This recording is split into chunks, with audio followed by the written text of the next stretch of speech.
Compañeras, compañeros, bienvenidos a su podcast Psicología para tu vida, el espacio donde hablaremos de psicología de manera cercana y útil para tu día a día. Somos Darcy Martínez y Margaret Rangel, psicólogos y cofundadores de Clínica de la Conducta. ¿Cómo estás, Darcy?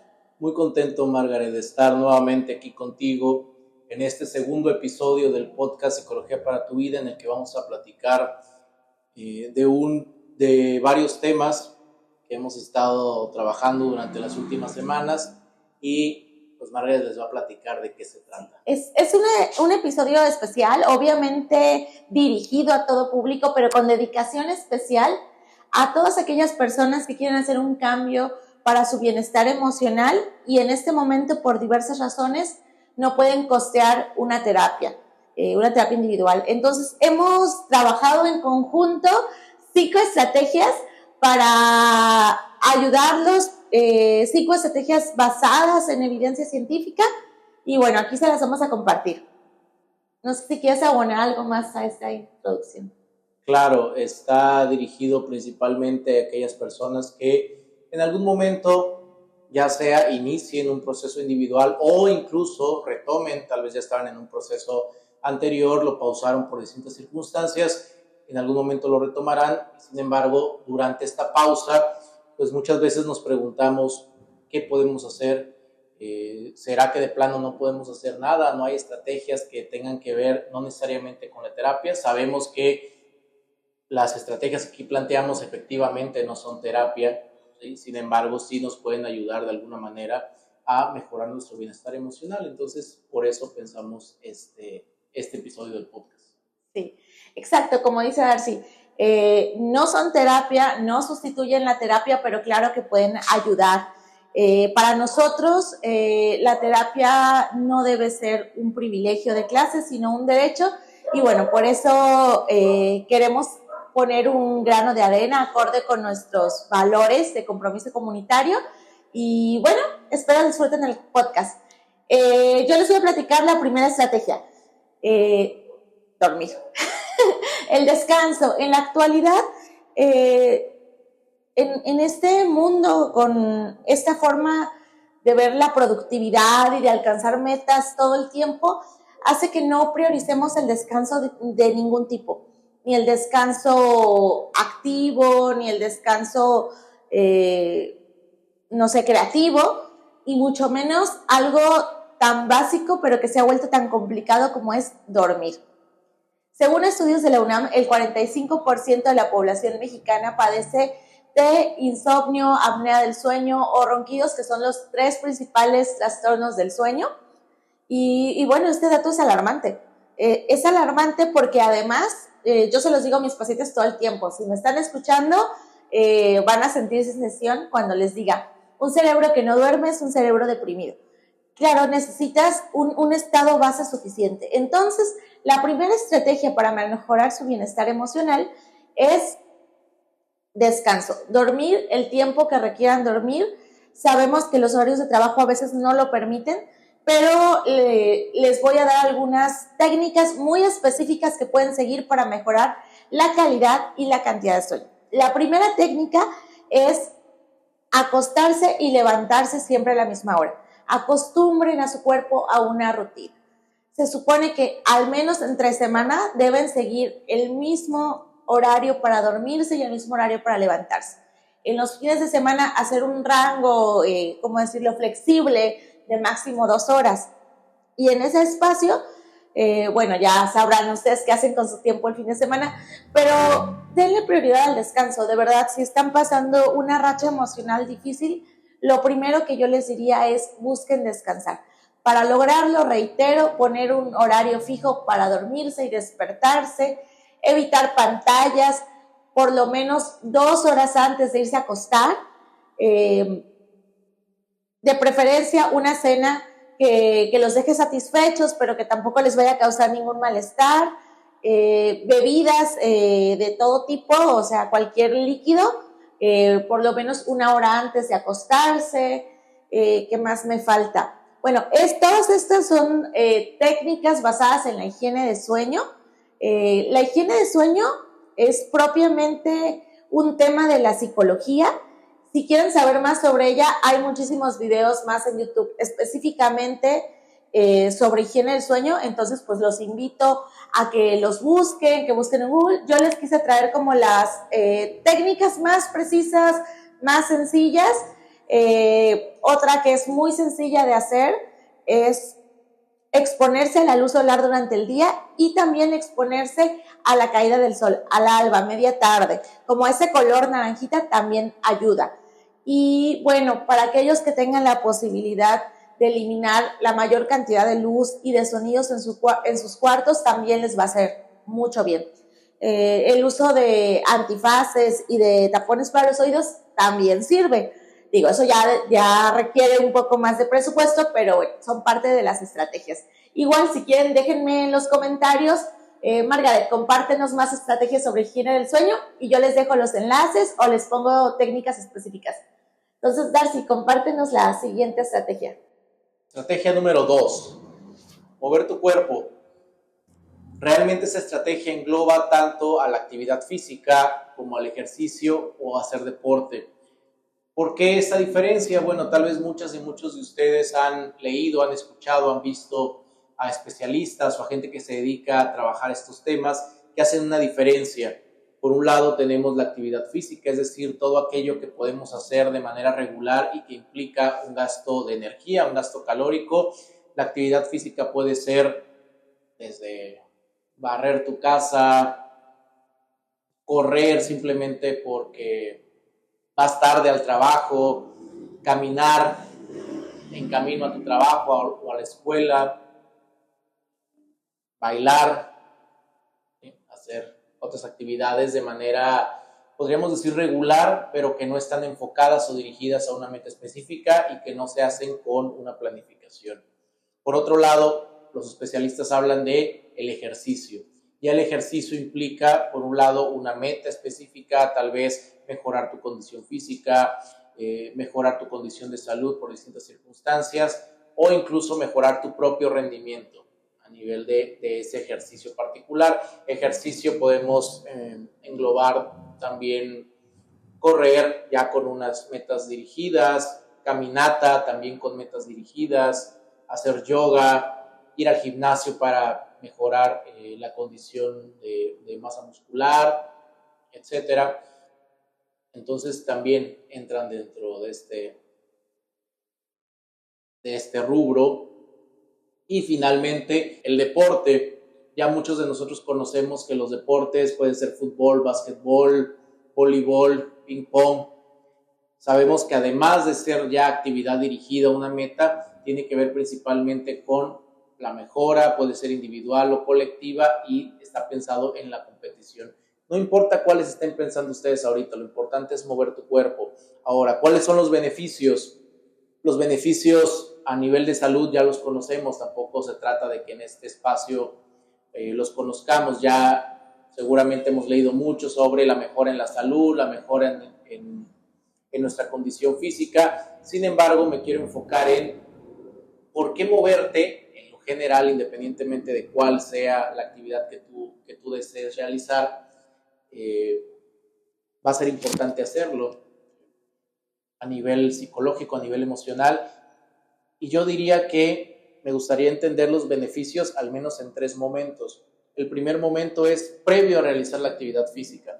Mucho hablamos también o vemos sobre, sí, bueno, se libera dopamina, se liberan ciertas sustancias que nos hacen sentir satisfechos. Sí, eso es durante, pero para llegar al momento, lo hemos comentado con Margaret, de hecho, es ya un reto el solo momento de decir, ya logré mi primera sesión de ejercicio, de actividad física o de deporte. Para llegar a ese punto en el que ya te sientas bien haciéndolo, ya hubo un recorrido y me gustaría hablar sobre eso.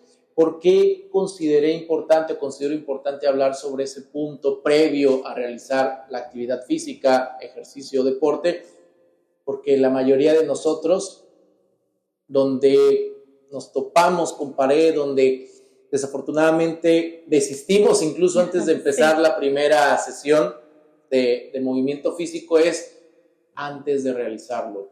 Pensamos a veces no vivimos solos, como lo hemos comentado, ¿no? Vivimos en conjunto, vivimos en comunidad, vivimos en un contexto social que muchas veces el solo hecho de plantearnos la idea de incorporarnos a una actividad física, ejercicio o deporte ya nos pone barreras psicológicas. ¿Cuáles son algunas de ellas?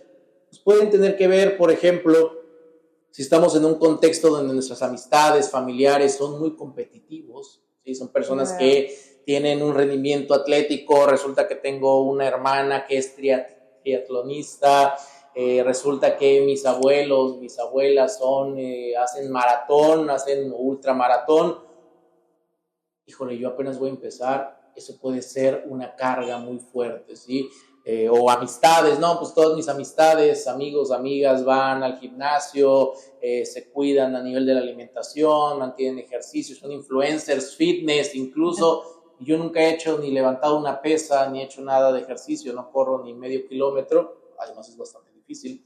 Entonces, eso puede ser ya una carga que diga, no, ¿sabes qué? Esto no es lo mío, de plano yo soy muy diferente a esas personas y entonces mejor no lo hago. Esa es la primera barrera. Pero además puede ser la opuesta, ¿eh? Porque también pasa mucho, lo vemos mucho en los casos ya concretos. Al revés, estamos pensando en actividad física y es muy bonito hablarle a las personas que tal vez están en un rango de edad, tal vez pasando la adolescencia, adultez todavía temprana. ¿Qué pasa con las personas que ya están en la adultez? Ya son adultos mayores, ya tienen tal vez una edad mayor. A veces en esos círculos sociales o en esos grupos etarios, lo que ocurre es lo opuesto. ¿Sí? Es como nadie hace ejercicio. Para la gente de cierta edad o de cierto contexto, hacer el ejercicio puede sonar como una vanidad, como parecer que estás perdiendo el tiempo, parece que tiene que ver con simplemente los beneficios como estéticos, ¿no? En tu imagen corporal puede ser, oye, ¿para qué quieres estar muy de tal manera, ¿no? Entonces, ¿a quién le quieres gustar? Incluso hay muchos comentarios al respecto, ¿no? Ya en ciertos grupos. Entonces, creo que eso es una de las barreras que son previas a incorporarse al ejercicio. Yo te diría, empieza uno de los beneficios que son antes de incorporarte a hacer la actividad, tienen que ver con el solo hecho de que te intereses en el tema. Afortunadamente ya tenemos YouTube, ya tenemos redes sociales, ya tenemos páginas de internet en las que desde el momento en el que tú accedes a esta información te va a ayudar, ¿sí? Te va a motivar, te vas a hacer un poco experto en el tema. Si te gusta el yoga, nunca lo has hecho, pero ya te interesó, seguramente seguirás a personas en redes sociales, verás videos.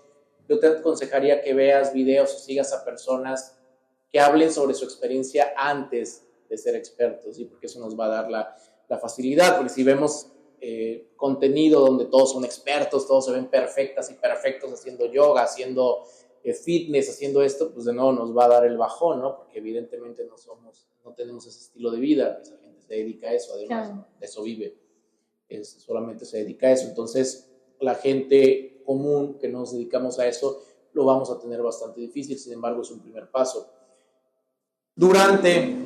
Ahora sí, ya estás en tu primera clase, ya fuiste a tu primera sesión de actividad de movimiento físico, de deporte. Durante los beneficios a nivel corporal, pues se siente increíble, ¿sí? Cuando uno está haciendo ejercicio, siente que uno que lo puede todo. Es un espacio además para pensar no solo sobre el ejercicio, actividad física o deporte que estás haciendo, sino también sobre otros puntos. ¿A poco no a veces aprovechamos, como cuando estamos, no sé, en otra actividad, lavando los platos, y aprovechamos esos momentos de actividad física, pero que de alguna manera tenemos la mente despejada para pensar cosas, para tomar decisiones, para pensar otros aspectos de nuestra vida? Aprovechenlo mientras hacen ejercicio. Si vas corriendo, pues escucha tu podcast Psicología para tu Vida, ¿no? Si vas a la unidad deportiva y te toca correr 1 kilómetro, kilómetro y medio kilómetro, estás empezando, perfecto, llévate tus audífonos, aprovecha, escucha un podcast de algo que te interese conocer, escucha música, disfrútala. El solo hecho de crear un playlist te motiva. Al decir, no, pues yo voy a crear mi playlist, voy a crear mi lista de reproducción, con esta música que me gusta. Incluso uno de los beneficios es que te estás dando un espacio durante el día para escuchar esa música que tal vez tienes tiempo de no escuchar. Entonces, sería uno de los beneficios. Finalmente, una vez que ya lo haces, ya lo tienes incorporado, después de realizarlo, normalmente cuando uno empieza a hacer movimiento físico, hay comunidad cercana con la que te integras en el gimnasio, en la unidad deportiva, cuando te vas a correr, cuando andas en bicicleta, cuando haces maratón. Empiezas a notar que hay otras personas que también les interesa y eso empieza a generar comunidad. Obviamente eso nos ayuda muchísimo a sentirnos parte de un grupo, a compartir intereses y a volvernos expertos en esa área, que además aumenta mucho nuestra autoimagen, nuestra autoestima, y por qué no empieza a ser parte de nuestro sello personal, ¿no? Está padre cuando ya la gente, esta persona le gusta jugar ping pong, no es reconocido porque juega bien ping pong, o no juega tan bien, pero al menos juega mucho. Sí, le gusta el básquetbol, siempre lo veo en la cancha de básquet, ¿sí? O siempre lo veo caminando con su mascota alrededor de la cuadra. Entonces, eso obviamente va a tener un impacto en nuestra propia imagen personal, en la imagen que proyectamos hacia los otros, y nos va a dar seguridad de que ese aspecto que tal vez dejábamos de lado porque siempre pensábamos que era un aspecto meramente estético o meramente aspiracional de querer ser como influencer fitness, realmente tiene más que ver o tiene mucho que ver con nuestro bienestar completo, nuestro bienestar emocional y cómo se incorpora en nuestra vida. Entonces, por eso les dejamos segunda estrategia. Sí, yo no te quería interrumpir, pero ahorita que lo mencionabas, cuando yo corro, me sirve muchísimo cuando estoy enojada, hasta corro mejor. Entonces, esto que dices de ocupar el espacio en el que haces alguna actividad física, ya sea movimiento, deporte, ejercicio, sí, es súper, súper, súper útil. Y yo quisiera recordar que algo es mejor que nada. O sea, que siempre es importante que hagamos algo, cuando menos. Claro. Algo de movimiento es mejor que nada de movimiento. Y bueno, tercera estrategia. A las y los psicólogos nos encanta esta estrategia. Seguramente si ya han ido a terapia, a lo mejor ya les dejaron algún ejercicio al respecto, es la escritura. Escribir es súper poderoso. El lenguaje, la actividad que es exclusivamente humana, una de sus modalidades es la escritura. A diferencia de hablar, la escritura hace permanente y convierte nuestras palabras en lo que denominaríamos objetos de estímulos.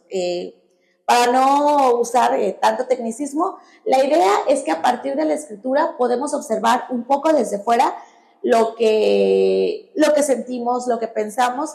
La escritura tiene muchísimos beneficios. Han sido probados en pacientes con ansiedad, en pacientes con estrés postraumático. Tanto si escribes como del mismo hecho que te causa conflicto o dolor, como si escribes de otras cosas, como por ejemplo los famosos diarios de agradecimiento, te ayudan a enfocarte en las cosas buenas, en lo que te gusta. Entonces, mi recomendación es sencilla: escriban sobre lo que quieran. Hay muchas formas de escribir. Escribir tipo diario les va a permitir encontrar patrones de conducta. De hecho, es una técnica psicológica, por ejemplo, los registros conductuales. El diario es una forma de registro conductual con menos estructura, más libre, pero que te permite profundizar en lo que sientes, te ayuda a mejorar la memoria, lo que le llaman memoria, a recordar. Además, te permite identificar, es lo que les mencionaba, patrones.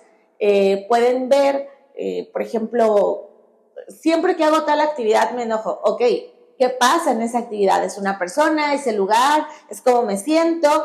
Y un poco esta actividad de autorreferencia es lo que se hace en terapia.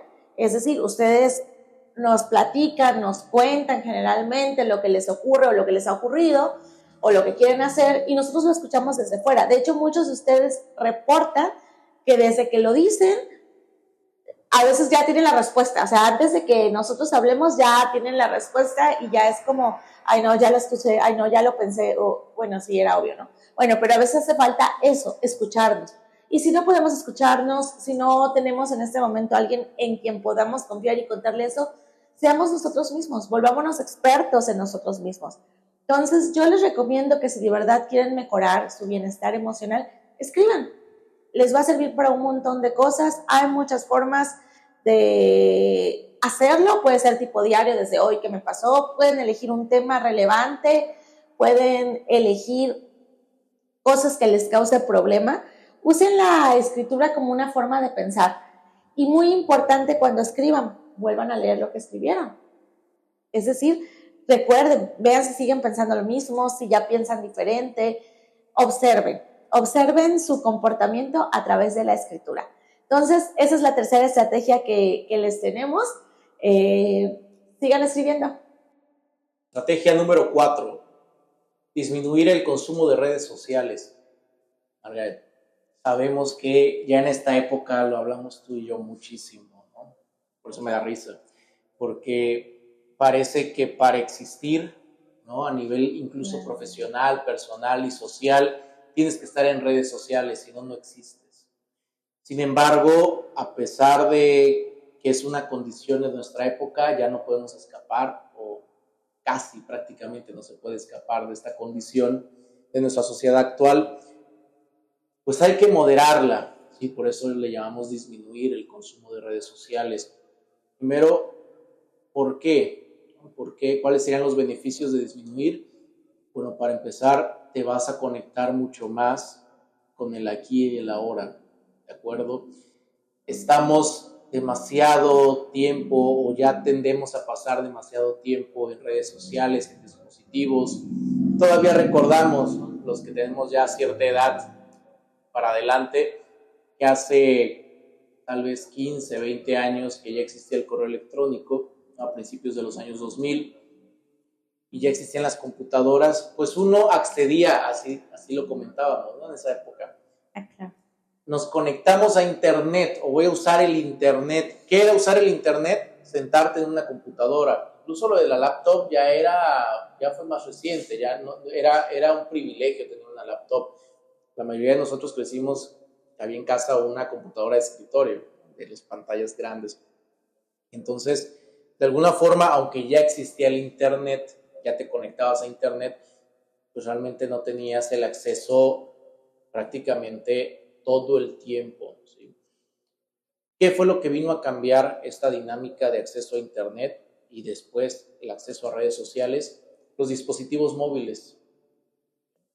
Todavía nos tocó los celulares que eran de mensaje de texto, de llamadas, y entonces llega por allá del año 2009, 2010, los dispositivos electrónicos, los dispositivos como los teléfonos móviles inteligentes con acceso a internet, y ya de ahí para acá, prácticamente desde que despertamos, sí, los tenemos en la mano, es lo primero que vemos. Desafortunadamente a veces no convivimos ni con las personas que están al lado de nosotros o con la familia, y ya estamos interactuando, ¿sí? Con gente en la realidad virtual, nos interesen o no, sean significativos para nosotros o no, pero ya estamos ahí dándole corazón a un video, a un reel, a un meme que nos envían, y ahí estamos interactuando. Esto ha hecho que no conectemos con las personas que tenemos cerca. Sí, de hecho yo te quería mencionar ahorita que dices desde que nos levantamos, claro, retomando lo de la higiene del sueño, se recomienda como una buena práctica tener un reloj despertador para no utilizar pantallas, para que no sea lo primero que te despiertas y ya el celular. Entonces ahí hacemos la acotación, reloj despertador. Claro. Entonces, además es bien importante, pues primero identificar, ser consciente del tiempo. Afortunadamente ya algunos dispositivos, los iPhone por ejemplo, tienen ya esta función, no es comercial, pero tienen la función de tiempo en pantalla, ¿sí? Durante la semana te dice, los domingos, ¿no? El domingo en la mañana te dice, esta semana estuviste tantas horas utilizando redes, utilizando internet, utilizando otras aplicaciones, y te lo compara con respecto a la semana anterior, y así puedes ir monitoreando. No es de ninguna manera decir, ya sabemos que estamos en este mundo, no podemos evitar utilizarlas, pero sí podemos disminuir el consumo. ¿Cómo lo podemos empezar a disminuir?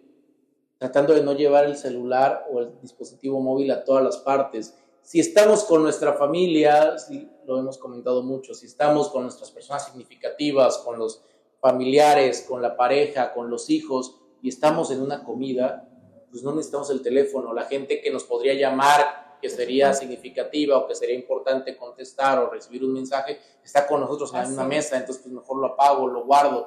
Porque ¿quién te va a marcar que sea importante como para interrumpir un momento con tu familia? ¿Sí? ¿Quién te va a llamar o mandar un mensaje? ¿Qué tan importante es? ¿Estás con tus hijos? ¿Por qué estás pegado? La verdad es, a mí, pues no me gusta señalarlo así, pero sí me parece triste cuando uno ve, ¿no? Preocupante que uno ve en un restaurante, ¿no? Este ejemplo lo he puesto en otras ocasiones, pero ve uno a los miembros de la familia, papás, mamás, abuelos, hijos, adolescentes, hijos pequeños, hijas pequeñas, todos están, de verdad no estoy exagerando, todos están pegados al celular. ¿Sí? De hecho van, comen, 2 o 3 palabras se dijeron y todo el tiempo estuvieron pegados. Y 2 o 3 fotos.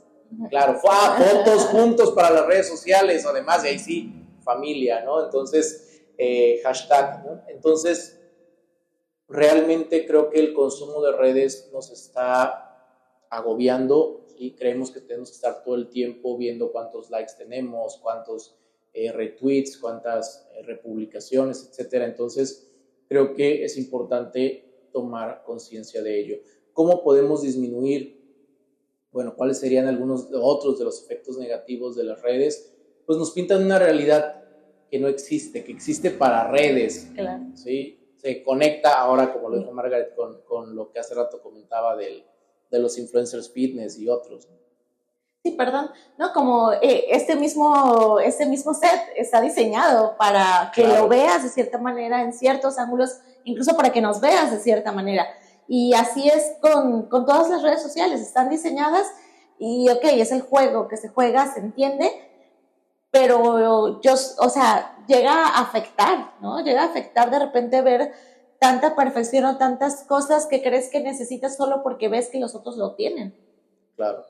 Además, al principio de este fenómeno, tal vez algunos años atrás, se hablaba mucho de la influencia de las personas en el ámbito de la apariencia física, ¿no? Solo de la perfección física.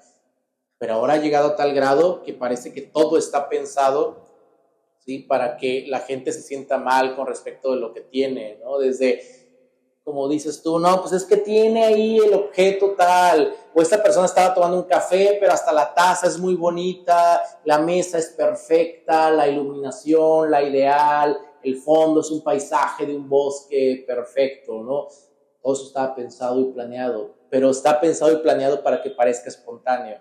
Entonces no hay que creérsela del todo, digo, es bonito porque es inspiracional, está bien, pero que no nos desgaste todo el tiempo en pensar en eso. Uno de los fenómenos que están relacionados con el consumo de redes sociales, seguro todos lo pensamos, y yo te lo comentaba, ¿no? Desde hace varios años, antes de que yo entrara a redes sociales, te decía, es que ahora la gente piensa en ir a lugares, de hecho hay hasta videos de YouTube que dicen los lugares más instagrameables del mundo. Hay gente que solo viaja y va de vacaciones o va a restaurantes específicos en su ciudad porque sabe que ahí se va a tomar la foto bonita, ¿sí? Aunque después de tomar la foto al platillo ni se lo come, hay gente que llega a tales grados, ¿no? Que se come o mordisquea el plato, no se lo termina, pero ¿qué tal la foto perfecta? O incluso hay gente que lo importante era tomar la foto, que se vea todo hermoso, ya después no importa, ¿no? La convivencia familiar y de amistades, lo importante son las fotos. Entonces,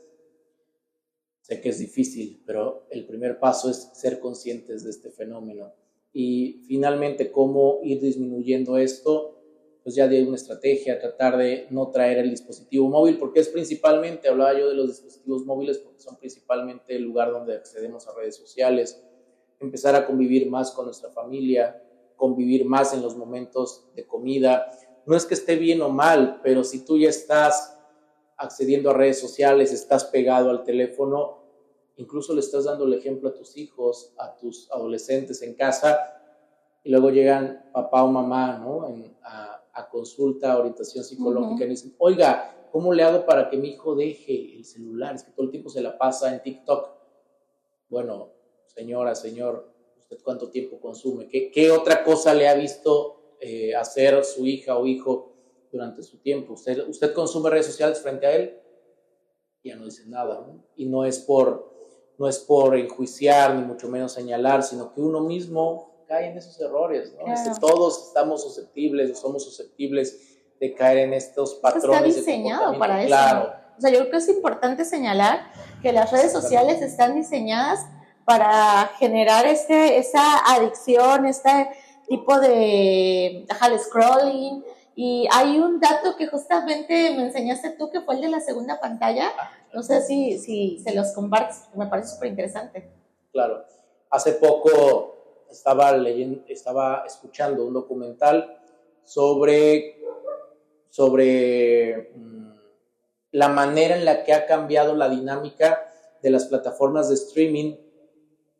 De nuevo, para la gente que ya es mayor, no sé si se han dado cuenta que las películas tienen características distintas, ya tal vez de hace unos 8 o 10 años para acá, a la fecha, las películas suelen tener tramas mucho más simples, guiones mucho más sencillos, pues no es casualidad o no es algo que sea una coincidencia. Estaba viendo justamente este documental que hablaba que ya las plataformas de streaming, particularmente hablaba de Netflix, los productores y toda esta gente, directivos de Netflix, planteaban el problema de que ahora la pantalla de televisión por donde se consume Netflix u otras plataformas es la segunda pantalla.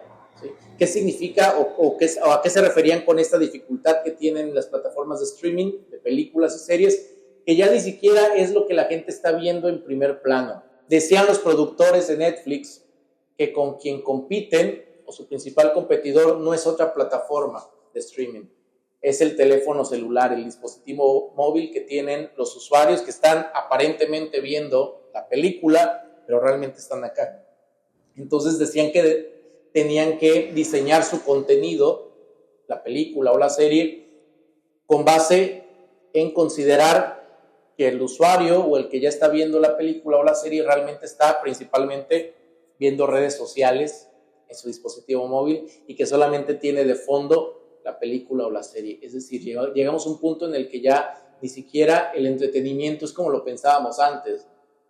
Nos tocaba pensar, no, bueno, de entretenerse, de escuchar música, claro, es ver películas o ver series. Ese era incluso a veces cuando éramos adolescentes el gran problema, ¿no? De, no, es que ve mucho la tele, ve mucho películas, anda todo el tiempo viendo series.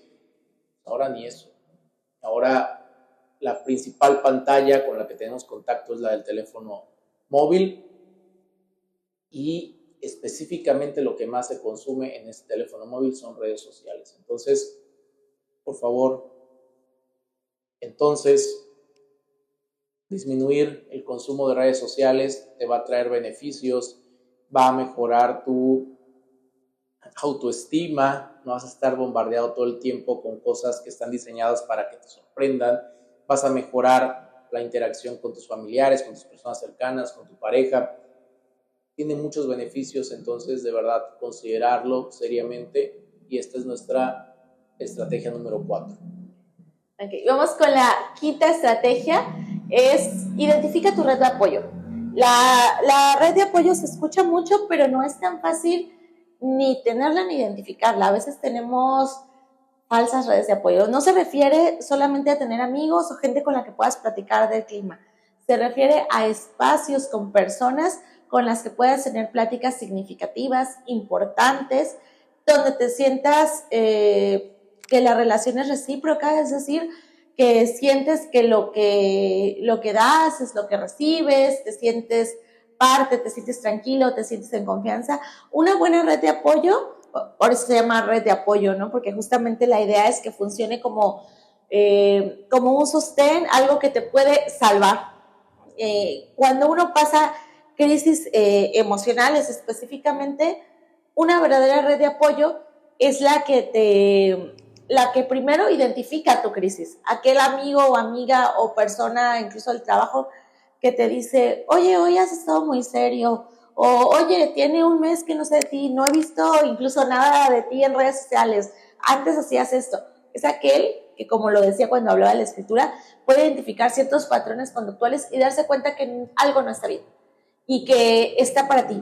Hay estudios con niños que hablan la importancia en ese caso de una figura de apoyo para la resiliencia. Hay varias definiciones de resiliencia, pero en general se refiere a la capacidad que tenemos de superar distintos obstáculos de vida. Y dice que para un niño que está en un ambiente problemático, que sus papás no son confiables, una sola figura de apoyo, una sola figura confiable puede hacer la diferencia entre la capacidad de superar ese obstáculo. Y eso aplica, yo considero, no solo para las infancias, sino para todos, tener vínculos confiables. Personas que sepamos que van a estar ahí, y cuando digo van a estar ahí, no que te van a solucionar el problema, porque no siempre buscamos soluciones, a veces solo buscamos sentirnos escuchados, sentirnos importantes, sentir que nuestra presencia en este mundo tiene una utilidad, tiene un fin, y no tiene que ser un fin ulterior, algo impresionante, ¿no? Basta con, no sé, con haber hecho reír a alguien hoy, o que alguien te haya hecho reír a ti. Entonces, la red de apoyo finalmente, en pocas palabras, son aquellas personas con las que te sientes bien, en las que puedes confiar y en las que puedes hacer un llamado de emergencia, ¿no? O sea, puedes decir, la estoy pasando mal. Y que quizá esa persona en sí misma no te va a brindar toda la ayuda que necesitas, pero sí te va a decir, mira, ya preguntaste acá, viste acá. En esta última estrategia me gustaría dirigirme principalmente a los hombres que me están escuchando, hombres adultos de distintas edades. La red de apoyo sí es difícil para todas y todos, y lo hemos platicado mucho también con Margaret, sí es difícil encontrar personas con quien te sientas en confianza, y no solo en confianza, sino además que sientas esa reciprocidad, ese acompañamiento recíproco. Al ser hombre y ser un hombre adulto, honestamente se complica mucho más. Empezando por nosotros mismos. ¿Sí? A veces, si eres un hombre adulto, sientes que tienes que resolver todo tú solo, sientes que tienes que, ¿no?, aguantar o soportar, y que cualquier indicio de querer compartir cómo te estás sintiendo, qué te preocupa, qué te estresa, qué te molesta o qué te pone triste, dices, bueno, pero ¿a quién le voy a platicar eso? Desafortunadamente pasa mucho que en muchas personas esta situación es tan grave que no son capaces de compartirlo ni siquiera con su pareja. Situaciones complicadas que están pasando y que empiezan a encerrarse, y que sienten que en el momento en el que la gente supiera por lo que están pasando, sería una muestra de debilidad, una muestra de cobardía, una muestra de incapacidad de resolver la situación. Y créanme que una de las primeras cosas que le digo a los varones, y hablando particularmente de los casos que veo en sesión y de mi propia vida, les puedo decir que es prácticamente omnipresente este fenómeno de dificultad de encontrar una red de apoyo entre hombres, porque ni siquiera la buscamos, creemos que no la necesitamos, creemos que eso es cosa de mujeres, ¿no? Con una perspectiva machista, entonces así lo pensamos o lo llegamos a pensar, pero por eso aquí estamos, ¿sí? No solamente en terapia, redes sociales, siempre busquen a alguien que tengan confianza. Y les voy a dar un consejo muy específico: acérquense a personas, algún amigo, compañero de trabajo, amistad, familiar, hermano, tío, primo, que ustedes sientan que ha pasado por una circunstancia similar a la de ustedes. No porque esa sea una condición necesaria para la empatía, pero les va a dar más bien a ustedes un poco más de confianza en sentir que no te va a juzgar porque él ha pasado por una situación similar, o al menos vive una circunstancia o tiene una circunstancia de vida similar a la tuya. Entonces, tal vez te abras un poquito más con eso, y creo que es fundamental para los hombres. Cada vez me doy más cuenta que es fundamental crear y empezar a tener la conciencia de la importancia de esta red de apoyo. Sí, totalmente de acuerdo contigo. Y bueno, para cualquier persona, pues aquí estamos, aquí está su podcast Psicología para tu Vida. Escríbanos en los comentarios. Queremos también ser parte de su red de apoyo. Si nos dejan, síganos en redes sociales. En Instagram como psicóloga Margaret Rangel. En Instagram también Psicodarcy Martínez. Y en el Instagram de Clínica de la Conducta MX. Esperamos que hayan disfrutado este episodio. Bueno, muchas gracias por estar aquí. Les recuerdo cuáles son las 5 estrategias que revisamos hoy. La primera, priorizar su sueño. Utilicen técnicas de higiene del sueño. La segunda, hacer alguna actividad física. La tercera, escribir. Escriban sobre su día, escriban sobre lo que quieran, pero escriban. La cuarta, disminuir y moderar el uso de redes sociales, en especial de su consumo. Y la quinta, identificar su red de apoyo. Entonces, muchísimas gracias por escucharnos en este segundo episodio. Esperamos les sea de utilidad. Si quieren conocer más estrategias, escríbanos en los comentarios, denos retroalimentación. No sé, Darcy, algún último comentario para cerrar. Estamos muy contentos de este segundo episodio. Espero que las 5 estrategias que se escucharon de nosotros les sean útiles. Si tienen dudas sobre cómo implementarlas, se pueden acercar a nosotros por medio de los comentarios, las redes sociales. Y finalmente los esperamos para el próximo episodio. Muchas gracias, Margaret. Muy contento de estar aquí nuevamente con ustedes. Y nos vemos en la próxima Psicología para tu Vida. Bye.